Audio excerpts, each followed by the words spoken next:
Jade, you can have it. I'm busy. Oh, really? Did you just say you're busy? Yes. I think that Unona's narcissism is at like a new high, but I'm Jade, and hello, and welcome to the Women's Cave. Oh, dang it, that's way too professional. So Unona's narcissism is at an all-time high, but I guess I can't like be mad at her because when you're in your house, like with just like you and like my dad and like the cat and other things, like, and it's just you. I feel like narcissism. All you have to do is think about how wonderful or bad you're doing. Oh. Why would you bring that up? Now I'm thinking about how bad I'm doing. I know, right? Mess with your best friend day. It's not a day, but I'm claiming it today's mess with my best friend day. It's like National Cojones Day, I'm assuming. Oh yeah, you know, like the day we just totally made up to do things that we would never dare to do ever. We'd be like, let's do it. We can do it. Oh, if you're wondering what we're talking about, guess what I'm about to pitch. Woohoo! You can read And I Thought Divorce Was Bad and or listen what to National it. Cojones Day is. And it's kind of funny, I think, but I wrote it, so like I'm a little prejudiced, I guess. No, not prejudiced. Not prejudiced. Oh that was Lord. so the wrong word. What on earth? God, what is wrong with you? Okay, never mind. My your view is skewed. Oh my word. There we go. Mona. I said prejudice against my own work. Okay. Wow. Moving on. What is going on today? Like, why is everyone trying to call me today? We have books. Yes, we do. And we have 13 of them on the And I Thought series. Go figure, I'm not prejudiced against any of them. You're just going to keep saying it. I can't believe I said the word. Oh, goodness. Okay, I'm sorry. We have 13 books. They're from the And I Thought series. I'm back. So I'm let me just give you the top 4 books that everyone tends to like, the fan favorites. Okay. And I Thought Divorce Was Bad with Other Life Lessons. And I Thought Being Grown Up Was Easy. And I Thought I Did My Journey Alone. And then they like If Only I Were Me. Okay, so I like to say the first 2 books are available on audible.com. You cannot say anything because you keep messing up. So no. Okay, that's true. Not today. Yeah, that's true. Yeah. The less words I say, probably the better. Keep going. All right, and then dang it! Now you're messing me up. And then all the books are available on Amazon.com, and then BarnesandNoble.com. All right, so now that you can find out everything your ladies are doing on www.andwethought.com. You know what? I'm not even doing it today. I'm not doing it because we messed up too much. You're here to hear from my wonderful guest with the wonderful background. Would you like to introduce yourself? Absolutely. Thank you for having me. My name is Kris Spisak. I'm an author and an editor on a mission to change the world with empowering our storytelling and our communication. Okay, I love the fact that she did that so nicely. I know, right? Super, super professional. Like one day when you didn't mess up once. I know. I've said it a few times, maybe. Just Maybe we should say it more times. During the 4 years, we should probably like said at least 3 times each time. Like 3 introductions? No? Okay. Moving on. We need to ask you questions because we promised you 3 to 7 questions, correct? Yes, we did. And so here's one. How do you think that writing improves communication? Oh my goodness. We live in such a moment that every single one of us, no matter who we are, no matter what we do, we are all writers. Whether you are a novelist, a poet, a playwright, a screenwriter, writing TV scripts, everything you guys pretty much do, whether you do all of those things or whether you are just posting on social media or writing an email to your boss or writing a text message to your mom, every single one of us is a writer. So I am not one who ever believes in this whole grammar police thing. That's just not helpful to anyone. The whole anger thing, not helpful to anyone. But we all write, and writing really can change the world. So I'm at a place where we all just need to try, and we all need to help each other, not correct each other, not to like scribble all over grocery signs when they have 10 items or less rather than 10 items or fewer. This will not help anyone. We might think it, some of us who are inclined, but we won't do it because that's just not cool. But we all write all the time. So why don't we try harder? And I'm one who thinks, all of a sudden you hear me talking about writing and grammar and language and storytelling, and all of a sudden like half your audience just fell asleep or just was about to like, maybe I should turn this off, it's about grammar. But it's not about anger, it's not about falling asleep. How can we be thoroughly entertained and talk about Ray Charles, and how can we talk about Gwen Stefani, and how can we talk about song lyrics and learn this stuff? How can we talk about memories from your childhood and these nostalgic little trivia facts and learn something. So that's what I'm about. I love it. And I especially love the fact that you said 10 items or less and 10 items or fewer. Yes, thank you so very much for that, because if you're in a line, you're like, it really should be the word fewer. Everyone's like, oh, you're that person. No. Exactly. The second someone hears, oh, you're an editor. Oh, wait a second. You wrote this book called Get a Grip on Your Grammar. I might just have it here just to be ready, you know. They'll say, oh, I need to be cautious about my words. No, you don't. Say whatever you want to say. I'm not judging anyone. We are all human. But maybe if we're doing signage, we should pay attention. I love it. I love it. And this is why we should probably hire you as an editor. More than likely, y'all. The best job in the world, I have to say. So I do have to ask the question, first of all, how did you become a cool grammar person? Accidentally, and I love that you just said cool grammar person. I might put that on the top of my website. Oh, you cool should. No, you should totally have it like, you should have your name and then be like the cool grammar person. Okay, you said it. And so, then you be like, you know, and I take grammar easy or something like that. Something fun, like take it easy about grammar. Like do it, but you know, not so much. I like it. I like it.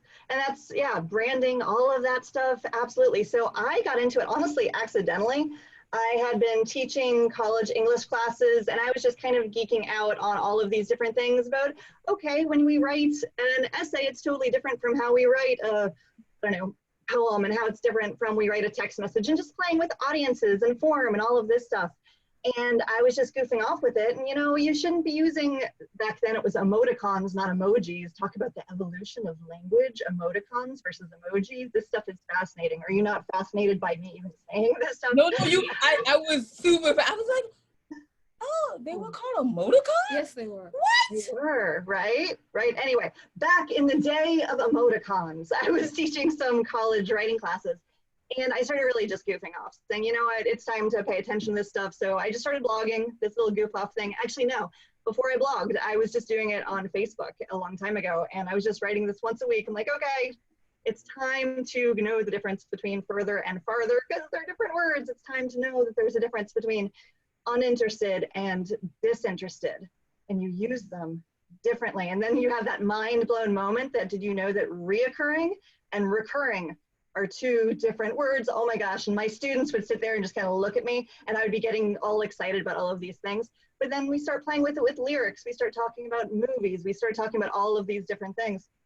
And so I had this little blog, and it was short, sweet, and it kind of exploded. And someone about 100 blogs in said, when's it coming out as a book? And I'm like, it's not coming out as a book. But I was kind of peer pressured into indie publishing this book. And then shortly thereafter, I found out this little indie published grammar guide was being used in college classrooms, and it was being used all over the place. And I'm, that's interesting. So I ended up pitching it to a literary agent, and I got signed with my literary agent about 1.5 weeks after signing with my literary agents. I had my book deal.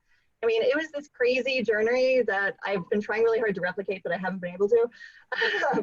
But it's been this crazy thing from just me getting really excited about teaching things in an entertaining way, because we don't need to fall asleep with these conversations, and it really can change the world. I mean, just think about what you can do with your words if you try and be a writer. And you ladies know this. No, you totally remind me of one of my favorite math teachers. Oh, I'm not going to put that on my on my website. Reminds me of my favorite math teacher. No, I'm kidding. And I will sign it. I will sign it, because here's the thing. She made algebra fun. She took algebra and made it about money. And she was like, so if A is your money, find your money. Well, me being an entrepreneur spirit that I have, I'm gonna find my money now. We're gonna find this money today. We're gonna find it. So I mean, it didn't work for everyone, but it worked for me, and it just made it fun. It made it fun, just like you were talking about emoticons, and then the thing that you said at the beginning, that we are all writers, and I don't think people view it that way. I think I'm just telling my mom I love her and what I'm doing today, and I'm like using emojis and laughing it up, but they don't think about that as writing. And if we took, and you are doing it, you're taking, yes, you're having a text message conversation, but you're using your words. And using your words mean you're writing. And you're writing. So you made it fun. You made it apply to real life. Like, how does algebra apply to real life? When I make A about some money, I bet you it applies to real life. You figure it out. Exactly. And then we just passed the 4th of July recently, and all of a sudden you have this moment where you can really realize, wait a second, when people were founding this new country, did you know that Benjamin Franklin actually wanted to get rid of 3 different letters of the alphabet, and he wanted to have this whole new American alphabet? And he wanted to get rid of C, because who uses a C? It's the same thing as K. He wanted to get rid of Q because you can use other things.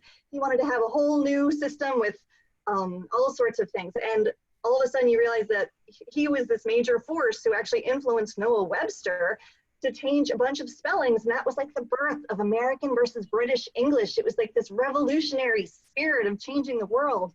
Then you have Teddy Roosevelt, who actually sat on the floor of Congress and declared that the word through should be spelled T-H-R-U.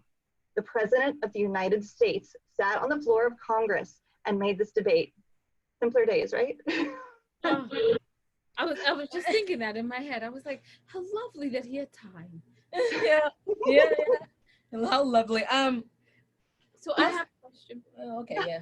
But I was going to talk about how you talked about how you did this crazy journey of like just teaching the differences between words and what they are and what they mean, and then how you got your book deal. And I think we were talking before we got online about how sometimes when you take a journey and you get lost, but you actually end up exactly where you're supposed to be. So you thought you were getting lost, but you actually ended up exactly where you're supposed to be. And now you get to be the cool grammar person.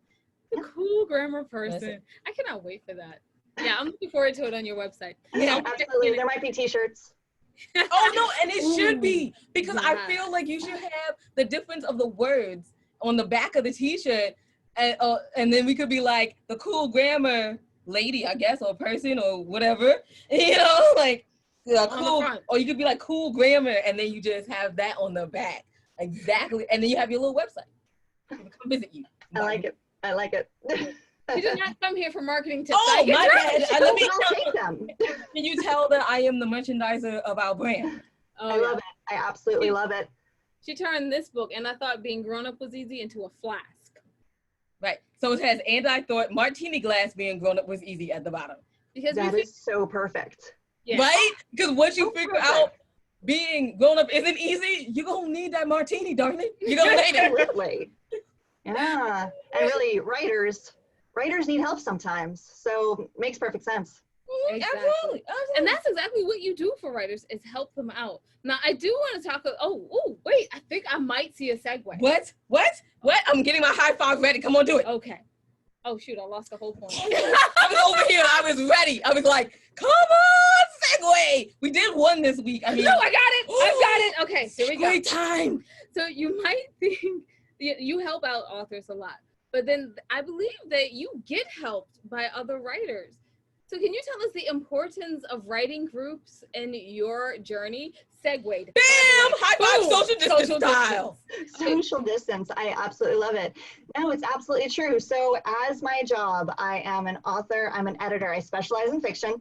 And so my job is this amazing journey of reading and taking notes and sharing and empowering people with their stories of how they can change their fiction and make it from solid to that next level of this is going to sell. That's what my job is. And so I sit here and read for a living, and I absolutely love it. And the flip side of that, of course, is I write books about how to edit and how to use your words well, whether it's corporate writing or whether it's storytelling and fiction or memoirs or anything you want to be doing. And on the flip side of that, when I had my first book coming out, and shameless plug. No, I was about to ask you. I was about to ask you, what is the book title? Because I keep hearing about this book and I haven't seen or heard the title. Yeah, so this one is the first one that came out. It's called Get a Grip on Your Grammar. It came out Career Press in 2017. It actually just, hardback rights just sold. It came out Different Press 2020, which okay, hold on, wait. You have to pause. High five, social distance style. Yeah, okay. That was a good moment of, it's selling, woo, you ladies know. So I was in the midst of all of that. I was working with an editor, with my publisher on that one, and we had this moment of pause where I am this crazy person who loves editing and loves getting into the weeds of your words, because you play with your sentences enough, you can just make them spit polished to a shine. Mm-hmm. You can just change things and make it beautiful and powerful. And I have this moment with my first editor over there. And there was definitely this little pause in the conversation. Now, maybe they were pausing because who knows why. But in my head, this pause was because they don't know how I'm going to be. If I'm going to be respectful of another editor, or if I'm going to be on my little high horse that I am an editor who wrote this book, don't touch anything that I did. But I love editors. Editors, writing critique partners, writing groups, writing communities, we empower each other so much. I'm in Central Virginia, and here in Central Virginia, there is an amazing group called James River Writers. They put on an annual writing conference every year. They have writing events every single month, where you can just chat and dive deep into your writing process, and then dive into their events with craft and business and all of these different things. And we teach each other so much. I like to say that group was my MFA in writing, because I have just taken so much away from other writers, other professionals who come into town. It's all via Zoom this year. But the more we work with other writers, the more we learn about ourselves, right? Because it's your own book. It sometimes doesn't translate from in your head through your shoulders, out your arms to the keyboard. We think we know exactly what we're saying, but it doesn't always go through. And someone else can be like, hey, that scene, it didn't actually make any sense. What were you doing there? And suddenly having that other perspective, you're like, oh, what I was trying to do didn't actually work. But we can have, again, fun with those conversations. I'm not going to bleed all over something with a red pen. I might get excited about my red pen or something like that, but it's all to help. It's all to cheer on that person and really transform their author journey, right? I can absolutely understand. I mean, Winona has been writing for many years. I got published when I was 10. Her original beta. Amazing. Right, so I am her original beta reader, right? Nice. And so a lot of her books, people are like, wow, you know, now that I've met you, Jane, I can kind of see you in her books. I was like, oh, in the jokes? And then like, yeah, I'm like, yeah, because it was me. Because Winona had the, like, kind of sets up the joke, right? And because I know her as her best friend, I'm like, see, that's funny to me because I know where you were going. But the vast majority of people, you know. So this is how you make it. And she's like, oh, although she says she hates editors because I won't take that personally. Whatever. No, don't take it personally. It's just really funny. And she's had her same editors and she was like 10. And she looks at her and she goes, well, no. That was a beautifully written paragraph, but no one cares about your flowery language. They want to know what you're saying. Right. Oh, goes back to the kill your darlings. But the thing is, I don't know, I haven't been writing that many years, but I know through Winona's work, I know through other authors that I've read, even though they cut y'all's work, like it makes it nice for everybody else that's reading. You know, like we read, like I would read the before and then I'd read the after and I'd be like, this one is so much better. Like I got where you were going, but she drove it home. Like this is better. Yes, I know. She took your 3-page of description and put it in 2 paragraphs, but it makes it better. And right.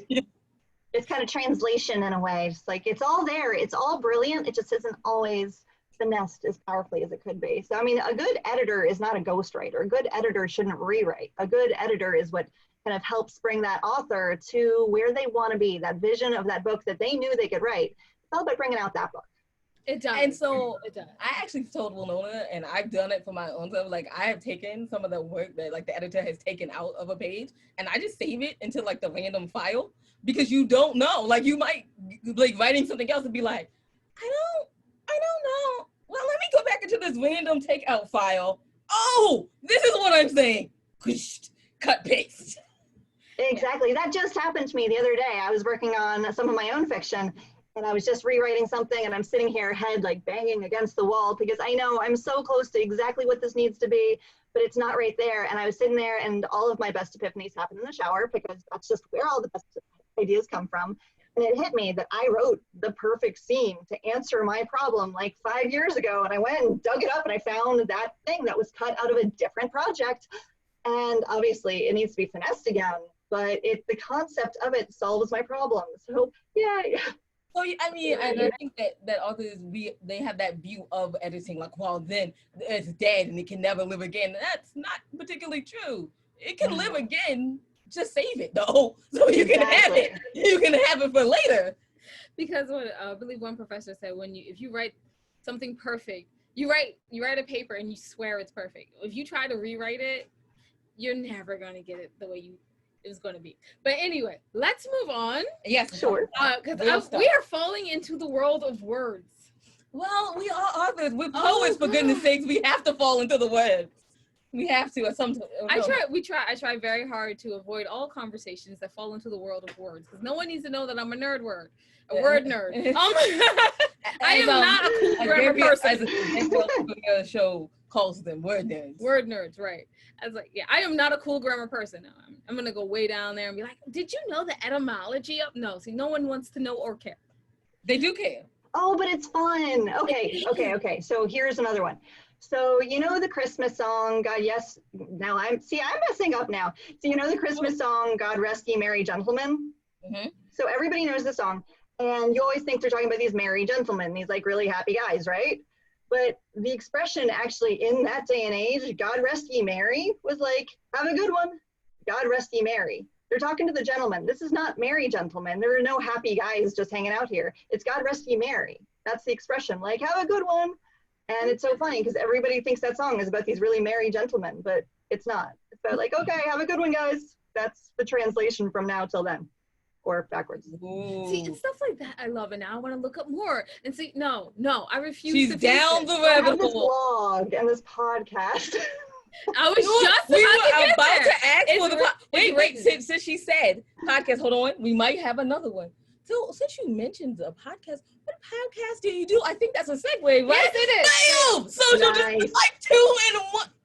It's a victory, y'all. I feel like it's your editor rubbing off on us. Yes. Nice. See, changing the world, man. Changing the world.